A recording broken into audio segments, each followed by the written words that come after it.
नमस्कार, बहुत बहुत स्वागत है आपका फिर एक बार क्रिकेट की दुनिया में only on digital two sports, एक ऐसा मंच जहां पर क्रिकेट मनोरंजन और क्रिकेट की दुनिया से जो भी कुछ हो रहा है हम आपके लिए लेकर आते हैं। नमस्कार, मैं हूं पंकज आठवले और बॉर्डर गावस्कर ट्रॉफी के बाद जो ओडीआई खेल का धमाल हो रहा है उसके बारे में हम आज बात करने वाले हैं। भाई, पहले मुकाबले में तो वानखेड़े स्टेडियम में बड़ी जद्दोजहद हुई, बड़ी मारामारी हुई। It was a hard fought victory for India, but क्या होगा दूसरे मैच में, we are going to talk about it. मैं हूं पंकज, मेरे साथ है चंद्रेश नारायणन। बहुत बहुत स्वागत है आपका। और सबसे पहले चंद्रेश, हम बात करते हैं इस पूरे सीरीज के शेड्यूल की। हालांकि बॉर्डर गावस्कर ट्रॉफी में बहुत मेहनत हुई। देखिए, we had the first test at Nagpur, India won by an innings and 132 runs. अचानक से सभी को लगा वाओ दैट्स इट। दिल्ली में वो कारवां आगे बढ़ा, भारत ने 6 विकेटों से वो मुकाबला जीता, लेकिन इंदौर में पलटवार हुआ और फिर अहमदाबाद में मैच ड्रॉ हुआ। लेकिन कल जो मुकाबला हुआ चंद्रेश, मुंबई में at the Wankhede stadium, amazing for both the teams. बिल्कुल, और जबरदस्त गेंदबाजी की भारत के मोहम्मद सिराज और मोहम्मद शमी ने, और जडेजा ने बहुत अच्छी फील्डिंग की, कैचिंग की और विकेट्स भी निकाला उन्होंने। और उसके अलावा देखें तो बल्लेबाजी करते वक्त जडेजा ने बहुत बेहतरीन बल्लेबाजी की और सबसे ज़्यादा रन बनाए केएल राहुल ने जी। उस केएल राहुल ने जिसके टेस्ट फॉर्म को लेकर काफ़ी तनकीद होती थी, पर यहाँ पर ओडीआई क्रिकेट में काफ़ी कंसिस्टेंट रहे हैं वो। और अब ये जो कारवां है आगे बढ़ने वाला है विशाखापट्टनम। भारत के पूर्वी छोर पर ये दोनों ही टीमें जाएंगी और विशाखापट्टनम एक ऐसा ग्राउंड रहा है जहां पर रन बरसे हैं। होली में रंग बरसे, लेकिन विशाखापट्टनम में रन बरसे। बिल्कुल, उनके आंकड़ों पर एक नजर डाल देते हैं किस तरह से आंकड़े रहे हैं इस मैदान पर। 9 मुकाबले हुए हैं ओडीआई क्रिकेट के। ये नया स्टेडियम है, दूसरे पुराने स्टेडियम में अलग से मुकाबले होते थे, पहले होते थे। ये नया स्टेडियम है, 9 मुकाबले हुए हैं, 295 एवरेज फर्स्ट इनिंग स्कोर है। लोएस्ट हाईएस्ट जो है 387 फॉर 5 है। अच्छा, आप एवरेज और लोएस्ट 79 है। यानी कि आपके पास स्पेक्ट्रम के दोनों एंड है। अगर आप हाईएस्ट की अगर बात करें तो वो भी आपको मिल रहा है, लेकिन लोएस्ट भी, यानी कि टीमें यहां पर लड़खड़ाई भी हैं।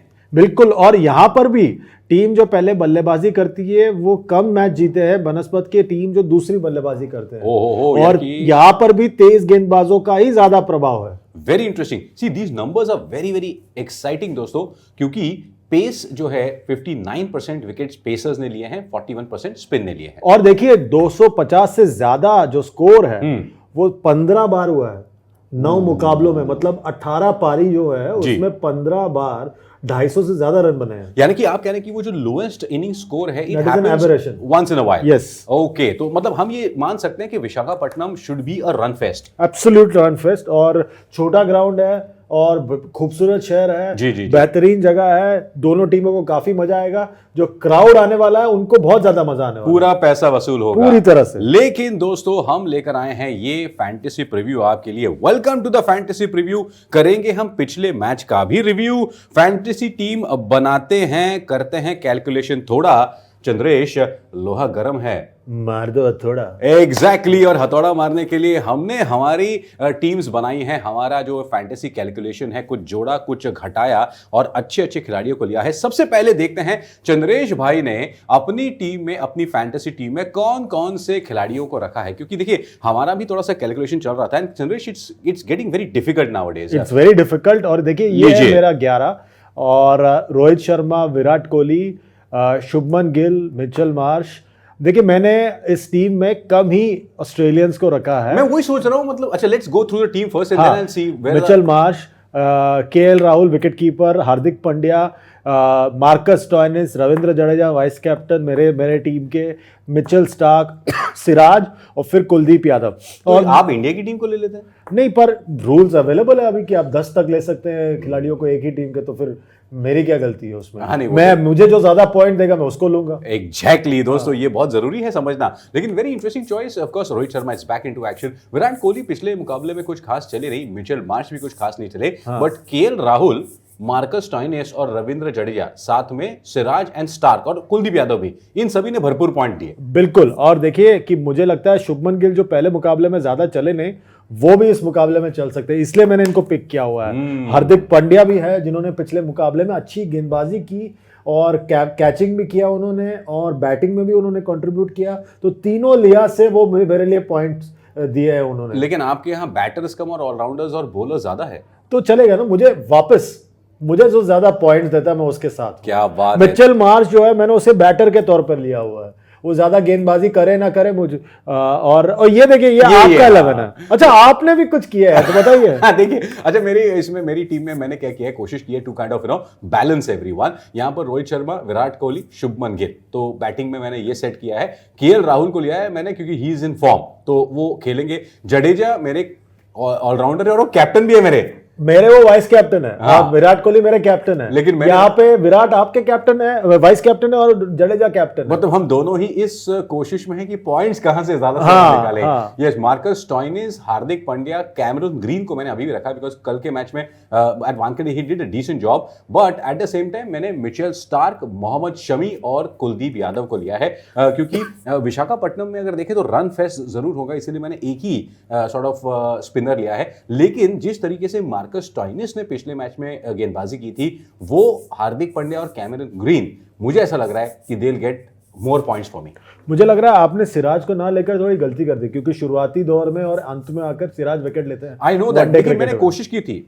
हाँ, लोकल का लड़का भी है, हैदराबाद आंध्रा से है वो। अब मैं क्या बोलूं तुमको, मैंने बहुत कोशिश किया। हाँ लेकिन मैंने बहुत कोशिश किया। देखो मैं मिचेल स्टार्क को रिप्लेस करना चाहता था with Mohammed Siraj, but then फिर आई थॉट कि there should be some Australian flavour also. देखिए ये एक प्रॉब्लम होता है कि फैंटेसी में आपको पॉइंट्स चाहिए या फिर आपके फेवरेट खिलाड़ी चाहिए, इन फॉर्म खिलाड़ी चाहिए। It's a very very difficult thing. मैं तो एकदम साफ बता दूं, मैं लालची हूं, मुझे पॉइंट्स चाहिए। मैं सीधा बात बता रहा हूं, अगर जो खिलाड़ी मुझे पॉइंट देगा वो मेरे टीम में होगा, वो मुझे पॉइंट नहीं देगा वो टीम से बाहर चला जाएगा। चलिए तो रीसेंट मैच रिजल्ट्स की बात करते हैं। आपने विशाखापट्टनम के खूबसूरती की बात की, शहर की, मैदान भी खूबसूरत रहा है इन टर्म्स ऑफ रिजल्ट्स, और इंडिया ऑस्ट्रेलिया की ये बात है in terms of results in the last few matches. तो यहां पर अगर देखें तो कुल मिलाकर 7 मुकाबले हुए हैं। It's almost been even stevens. Bharat ने 4 जीता है, ऑस्ट्रेलिया ने 3 जीते हैं। और देखिए कि जो 3 जीत हासिल की ऑस्ट्रेलिया ने, उसमें से 2 जीत जो है वो सिडनी में मिला है उनको, और यहाँ पर देखें और एक जीत उनको भारत में वानखेड़े स्टेडियम में मिला था 2020 में, पैंडेमिक से ठीक पहले।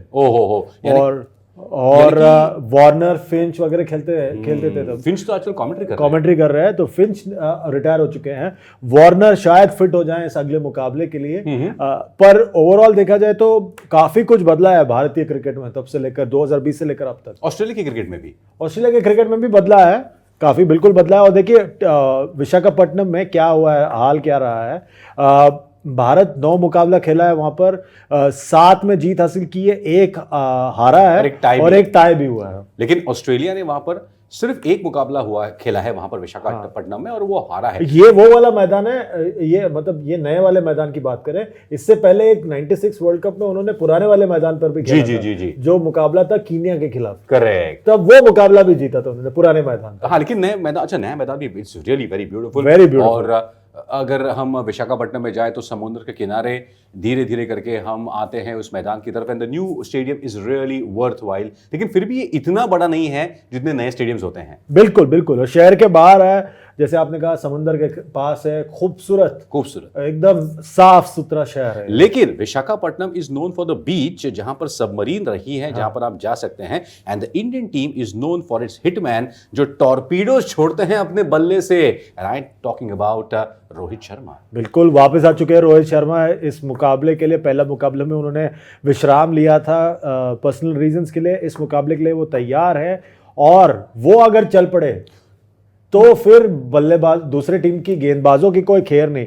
पिछले 10 ओडीआई में देखें इनका आंकड़ा, 10 मुकाबलों में उन्होंने 423 रन बनाए हैं, 47 का इनका एवरेज है ये, और एक शतक भी लगा है। तो मतलब 10 पारियों में 1 शतक और 3 अर्धशतक, मतलब 4 बार 50 से ज्यादा रन बनाए उन्होंने पिछले 10 मुकाबलों में। तो ये तो सीधे टॉप में जाते हैं ईशान किशन की जगह पर, और कहर बरसाने वाले हैं वहां पर, विच इज वेरी इंटरेस्टिंग। लेकिन रोहित शर्मा का हम विशाखापट्टनम में भी क्या एक रिकॉर्ड रहा है ये भी देखते हैं। It's a happy hunting ground I would say for Rohit Sharma. But Rohit Sharma के आने से आपने बिल्कुल सही कहा कि it has become a boon, और it's come as a boon for India. Ishan Kishan के पास मौका था। अब देखिए मजेदार बात यह है कि रोहित शर्मा किसकी जगह पर आ सकते थे, या तो ईशान किशन या तो केएल राहुल। लेकिन केएल राहुल अच्छा खेल गए हैं, या फिर सूर्य कुमार यादव के बदले भी आ सकते हैं और ईशान किशन को भी रखा जा सकता है। You never know. देखिए अब सूर्य कुमार कुमार यादव को आप और एक मुकाबला देना चाहेंगे क्योंकि श्रेयस अय्यर चोटिल है, हाँ। तो आप उनको और एक मुकाबला देना चाहेंगे। ईशान किशन के लिए रोल मेरे ख्याल से साफ है कि वो बीच के और विशाखापट्टनम में देखिए इनका आंकड़ा, ये तो भाई जबरदस्त है यार। वही तो 6 कह रहा हूं। मुकाबलों में 342 रन, 157 उनका सर्वाधिक, 68 का एवरेज है इनका, ये जबरदस्त and he likes that Visakhapatnam track, क्योंकि क्या होता है कि गेंदें अच्छी तरीके से आती हैं बल्ले पर और थ्रू द लाइन एक ट्रू पिच मिलता है विशाखापट्टनम में आपको, और इस वजह से रोहित शर्मा का यह रिकॉर्ड आप देख सकते हैं 68.4 का एवरेज है। 6 पारियों में से 3 में 50 के ऊपर का स्कोर है, यानी कि आप समझ जाइए कि Rohit Sharma would love to take this track wherever he wants to play. Absolutely. और देखिए रोहित शर्मा और मिचेल स्टार्क के बीच में 8 पारियों में 102 रन बनाए 105 गेंदों में, और मिचेल स्टार्क ने इन्हें सिर्फ 2 ही बार डिसमिस किया है। लेकिन इंटरेस्टिंगली मिचेल स्टार्क ना थोड़ा सा डेंजरस है, बिकॉज वानखेड़े में उन्होंने दिखाया, हालांकि he needs a bit of help from the pitch, but Rohit Sharma likes to play on the rise, इसीलिए ये record Mitchell Starc. But Mitchell Starc के लिए दिक्कत ये है कि कल उनके बाद कोई और ऐसा गेंदबाज नहीं था जो दबाव डाल सके, करेक्ट, इसलिए वो मैच में वापसी कर पाए भारत। मतलब ये देखिए, ये अब फैंटेसी की तरह नहीं बोल रहे हैं, ये एक्चुअल क्रिकेट एनालिस्ट की तरह बोल रहे हैं। अगर मार्कस स्टॉइनिस के अगेंस्ट उनका हेड टू हेड रिकॉर्ड देखे रोहित शर्मा का, तो 75 रन उन्होंने बनाए हैं, लेकिन मार्कस स्टॉइनिस ने 9 पारियों में 3 बार उनको आउट किया है, और इसीलिए हमने मार्कस स्टॉइनिस को भी अपने दोनों ने रखा है। देखिए ये फैंटेसी है, वही फैंटेसी प्रीव्यू चल रहा है, इसीलिए हमको बहुत सारी चीजों को ध्यान रखना पड़ता है। We talk like cricket analyst, but we also talk about fantasy, क्योंकि पॉइंट्स जरूरी है। बिल्कुल। और अगले जो खिलाड़ी है जिन पर हम नजर डाल रहे हैं वो है विराट कोहली, और इस खिलाड़ी के क्या कहने, पहले मुकाबले में वो चला नहीं उनका बल्ला, पर ये वनडे क्रिकेट के बादशाह है, बेताज बादशाह। इनके आंकड़ों पर अगर नजर डालें पिछले 10 ओडीआई में, आपको पता चल जाएगा किस तरह से यहाँ पर कितना बड़ा उनका इम्पैक्ट रहा है। एग्जैक्टली। विराट विशाखापट्टनम में भी हमेशा बहुत अच्छा खेले, क्योंकि देखिए विशाखापट्टनम का ट्रैक जो है ना, इट्स ऑलवेज गुड। देखिए ये उनका रिकॉर्ड है वाइजैक, 550 से ज्यादा रन, yes. और देखिए 111 का एवरेज, ओहो बेहतरीन, लाजवाब। और आपके 6 पारियों में से 5 में 50 प्लस का स्कोर, यानी कि विराट उतरेंगे जब वाइजैक में तो रन बरसेंगे कंफर्म। और अगर अभी भी आपको संशय हो रहा है कि हम दोनों ने विराट कोहली को अपने टीम में क्यों रखा है, मैंने तो उनको कप्तान बनाया है अपने 11 का, तो देख लीजिए आंकड़े आपके सामने, वो बताते हैं, बयां करते कहानी। एब्सोल्युटली। और मजा आएगा यहाँ पर विशाखापट्टनम में विराट कोहली और रोहित शर्मा दोनों को देखकर, क्योंकि दोनों के ही आंकड़े against Australia at Vizag are absolutely brilliant. और विराट पिछले कुछ दिनों से जो ओडीआई का उनका फॉर्म रहा है Chandresh, that has also been very very encouraging, and I sometimes feel कि ना रोहित और विराट को ऐसे खिलाड़ी है, देखिए ये लास्ट 10 ओडीआईज की बात कर रहे हैं हम, 10 पारियों में 469 रन,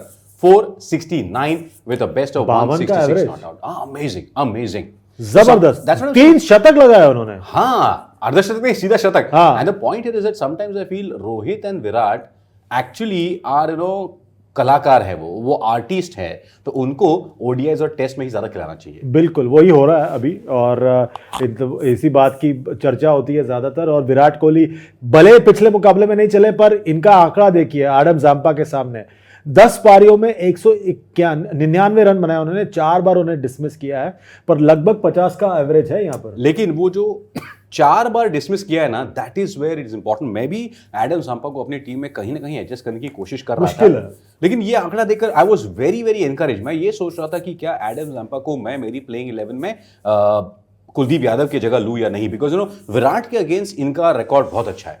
बिल्कुल अच्छा है। और देखिए कि 199 रन 181 गेंदों में, मतलब 10 में से 4 बार उन्होंने आउट किया है जैम्पा ने, तो यही इसी बात का डर लगा रहता है कि शायद वो स्पिनर आके उनका विकेट ले ले। करेक्ट। जब पर मुझे ऐसा लगता है कि जो उनका रीसेंट फॉर्म रहा है मिचेल स्टार्क के खिलाफ, जो इनका आंकड़े देखिए, एवरेज का नजर डालिए, 8 पारियों में उन्होंने 93 रन बनाया है, एवरेज पर नजर डालिए 93 का एवरेज है। तो इसका मतलब है मिचेल स्टार्क से जितना डर नहीं है उतना है जाम्पा से। बिल्कुल। और ये दिलचस्प बात है क्योंकि विराट कोहली का मतलब हाथ इतना तेज चलता है जी, उनके सामने जाम्पा जैसे गेंदबाज आते हैं तो पता नहीं कैसे आउट हो जाते हैं उनके but that's the whole fun. और इसीलिए ऑस्ट्रेलिया भी यही चाहेगा कि हम एक क्रिकेटिंग दृष्टिकोण से कह रहे हैं कि वाइजैक में जैम्पा को अगर विराट के ऊपर जल्द से जल्द in his first 15-20 deliveries that is facing तभी अटैक पे डाला जाए, तभी उनका विकेट लिया जा सकता है। पर ओवरऑल कहा जाए तो विराट कोहली हमारे फैंटेसी लेवल में हम आपको एडवाइस करेंगे कि आप भी अपने फैंटेसी लेवल में विराट कोहली को समावेश करें। बिल्कुल करें, ये हमारा एक सजेशन जरूर होगा,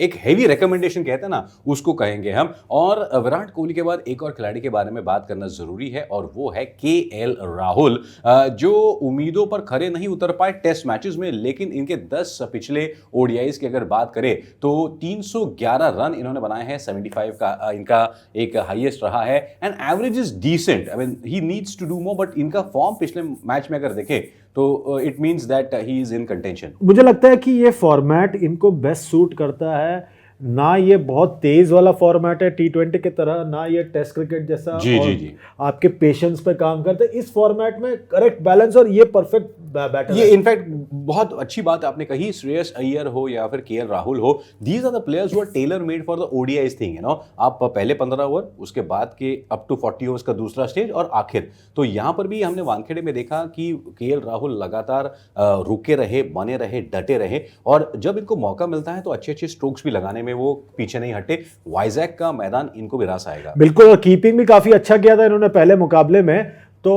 और देखिए वाइजैक में इन्होंने एक मुकाबला खेला है और शतक मारा है इन्होंने। हाँ। तो अभी भी अगर आपको शक हो रहा है कि क्या हो गया हम दोनों को, मतलब पंकज और मुझे, कि क्यों हमने इसे पिक किया है, मैंने तो इसे पहले मुकाबले में भी पिक किया था अपने फैंटेसी लेवल में। हाँ। कुछ लोग ऐसे थे जिन्होंने पिक नहीं किया था, उन्होंने अपना मन बदला दूसरे मुकाबले के लिए। अब क्या करें, अब क्या करें। डिजिटल टू स्पोर्ट्स पर जब हमने देखा रिव्यू और प्रीव्यू और चंद्रेश जी की बात मान ली, तो इसीलिए हमने केएल राहुल को भी मैंने मेरे 11 में रखा है। अब देखिए पॉइंट्स का मामला है, इसलिए लेना जरूरी है, बट केएल राहुल ने अपने आप के लिए अपने आप को भी काफ़ी अच्छा रीइन्वेंट किया है। और ये तो हो गई बल्लेबाजों की बात, लेकिन वाइजैक में भले ही रन फेस्ट होता हो, विकेट्स भी गिरते हैं और पिछले मुकाबलों में काफ़ी विकेट्स गिरे हैं, खासकर पेसर्स के द्वारा, स्पिनर्स के द्वारा भी, मतलब ऑलमोस्ट मोरलेस। और मेरे ख्याल से भारत के पास वो एक्स फैक्टर है, क्योंकि आपके पास जडेजा भी है, पर उससे भी ज्यादा कुलदीप यादव जो है वो एक खतरनाक विकल्प है मेरे ख्याल से यहाँ पर। एग्जैक्टली, बट कुलदीप यादव का सबसे ज्यादा इस्तेमाल ऑफ कोर्स एज ए, वो कहता है ना, सरप्राइज गेंदबाज होता है, एक्स फैक्टर। और देखिए जडेजा लेफ्ट आर्म बॉलर है, वो अलग अंदाज है उनका, लेकिन कुलदीप का अगर देखें तो पिछले 10 मुकाबलों में 19 उन्होंने विकेट लिए हैं। 4 for 18 has his been best. Economy देखिए बहुत अच्छी है और हर 24-25 गेंदों पर आपको विकेट निकाल कर देता है। मतलब देखिए ये 10 ओवर का मामला है, यानी कि 10 ओवर के कोटे में आपको 2 विकेट तो समझो मिल ही गए। बिल्कुल, और देखिए विकेट टेकर है, ऐसे गेंदबाज को आपको इस तरह के मैदान पर इस्तेमाल करना ही पड़ेगा, क्योंकि मैदान छोटा है, रन पड़ने वाले हैं, तो इस तरह के गेंदबाज आते हैं तो कुछ ना कुछ अलग करते हैं। विशाखापट्टनम में देखिए 3 मुकाबलों में 9 विकेट निकाला उन्होंने और हर 20 गेंद पर विकेट निकालते हैं विशाखापट्टनम में। यानी कि यहां पर इनका विकेट टेकिंग एवरेज बढ़ जाता है। नॉर्मली कहते हैं ना 4-5 ओवर में वो विकेट निकालते हैं, यहां पर वो 3 विकेट प्रति मैच निकाल रहे हैं, यानी कि 75 पॉइंट स्ट्रेट मैच में। ले लो इसीलिए देखिए मैं इनको बार बार इसीलिए ले रहा था, मुझे लग रहा था मेरे प्लेइंग 11 में कि मैं एडम जाम्पा को लूं, काम आएगा, लेकिन इनके नंबर्स को देखकर फिर मैंने कहा अपना कुलदीप ही सही है। बिल्कुल बिल्कुल बिल्कुल, कुलदीप जबरदस्त आंकड़े है ये। और ऐसे पिच पर अगर आप सोच भी रहे हो कि आप कोई और डिफेंसिव स्पिनर के पास जाएं, बिल्कुल नहीं, कुलदीप यादव आपके खिलाड़ी हैं। हमारा सुझाव है आपके लिए कि आप अपने फैंटेसी 11 में कुलदीप यादव को जगह दें तो आपके लिए सुविधा होगी। बिल्कुल, पॉइंट्स मिलेंगे। और सबसे इंटरेस्टिंग बात है कि इनके पिछले कुछ दिनों से इनको लगातार मौका मिला है, that has been very very important, इसलिए कुलदीप यादव का नाम सामने आता है। लेकिन पेसर्स ने भी बहुत अच्छा परफॉर्म किया है एट वाइजैक, इवन दो बहुत रन्स भी आए हैं। मोहम्मद शमी ने पिछले मुकाबले में बहुत अच्छी गेंदबाजी की, जबरदस्त गेंदबाजी की और पीठ तोड़ दिया था उन्होंने ऑस्ट्रेलिया का। और देखिए पिछले 10 ओडीआई में 15 विकेट आए हैं उनके, 5.5 का इनका इकोनॉमी है, हर 30 गेंद पर विकेट निकालते हैं। ये दर्शाता है कि पिचेस इतने फ्लैट रहे, इतना मेहनत करना पड़ रहा है बेचारे को, तेज गेंदबाज भारत के पिचेस में तो मतलब आप भूल ही जाए। चंद्रेश जी, कमर तोड़ गेंदबाजी और मेहनत करने के बाद ये सिला मिलता है मोहम्मद शमी को, but he has always delivered जब जब भारत को जरूरत पड़ी। और इनकी खासियत है कि ये एक ऐसे रिदम में गेंदबाजी करते हैं और टिप्पा ऐसा डालते हैं कि मतलब बल्लेबाज फंसता ही है, फ्लैट ट्रैक होने के बावजूद भी। वाइजैक की अगर बात करें तो पिछले 3 मुकाबलों में इन्होंने 6 विकेट लिए हैं, यानी कि 2 विकेट पर मैच, 50 पॉइंट सीधे। और देखिए कि हर 24 गेंद पर विकेट निकालते हैं, मतलब हर 4 ओवर में विकेट निकालते हैं, यानी कि 10 ओवर के कोटे में आपको 2 तो है। हाँ, लवली। हाँ, 4 ओवर। हाँ, अभी ओडीआईज है भाई। देखो दोस्तों, ओडीआईज में 10 ओवर का कोटा हर गेंदबाज को मिलता है। हाँ, और देखिए कि मोहम्मद शमी जो है, अगर क्रिकेटिंग वाइज भी देखा जाए तो जसप्रीत बुमराह के जगह पे उन्होंने अच्छी कमान संभाली है गेंदबाजी का, और अच्छा उन्होंने उनको समर्थन मिला है और भी गेंदबाजों का, और ये लीडर है अभी। और होता ऐसा है कि शमी पहले 3-4 ओवर जो डालते हैं उसमें आपको ब्रेक थ्रू दिलाते हैं, और जनरली उनका फिर एक बार इस्तेमाल आखिर के मतलब 35 से 45 के बीच में भी फिर एक बार किया जाता है रोहित शर्मा द्वारा regularly, and he delivers. Generally हमने देखा है Shami balls in 3 spells in an ODI. 3-4 over के हिसाब से वो करते हैं, और ये बहुत फायदेमंद साबित हुआ है रोहित के लिए। बिल्कुल फायदेमंद साबित हुआ है। और उनके साथ जो दूसरे गेंदबाज हैं वो है मोहम्मद सिराज, जिन्होंने पिछले 2.5 साल में वनडे क्रिकेट में भी कहर बरसा है और ये देखिए पिछले 10 मुकाबले में 25 विकेट निकाले हैं, और हर 17 गेंद पर विकेट निकालते हैं वो। This is absolutely brilliant. देखिए 17 गेंदों में विकेट, मतलब T20 वाले हम स्टैट की बात करते हैं, लेकिन ये तो ओडीआई में है। और कल तो क्या जबरदस्त गेंदबाजी की वानखेड़े का पिच जो है ये शमी सिराज के लिए टेलर मेड था, स्टार के लिए भी टेलर मेड था, और इसीलिए देखिए पिछले 10 मुकाबलों में सिराज ने 25 विकेट निकाले हैं। इनकी इकोनॉमी भी अच्छी रही है। अमूमन T20s में is very expensive, but in ODIs he is phenomenal, क्योंकि ये भी एक रिदम बॉलर है। बिल्कुल, इनको भी 10 ओवर अगर दे दिए जाए तो ये बहुत, मतलब अभी देखिए आपके 25 विकेट, यानी कि हर 3 ओवर में 1 विकेट, मतलब 10 ओवर के कोटे में तो 3 विकेट, 75 पॉइंट। बिल्कुल सीधे पॉइंट्स आपके जेब में आ जाएगा, आपको फायदा ही फायदा है। तो आप अगर अभी भी सोच रहे हो कि किसे पिक करना है तेज गेंदबाज, तो सिराज और शमी के आगे बिल्कुल मत सोचिए। मैंने सिर्फ सिराज को लिया, पर वो मेरी मजबूरी थी। मैंने शमी को लिया क्योंकि उनको मजबूरी थी। लेकिन हम दोनों की एक मजबूरी थी कि हमने लिया है जादूगर को। एक ऐसे जादूगर को जो बल्ले से भी अपना जलवा बिखेरते हैं और गेंदबाजी से भी। मैंने तो इनको मेरे फैंटेसी 11 का कप्तान बनाया भैया, मैंने उप कप्तान बनाया। और देखिए गेंदबाजी में क्या जबरदस्त गेंदबाजी की है। पिछले 10 मुकाबलों में सिर्फ 6 विकेट निकाला है, पर मेरे ख्याल से वो एक किरदार निभाते हैं इस वनडे टीम में।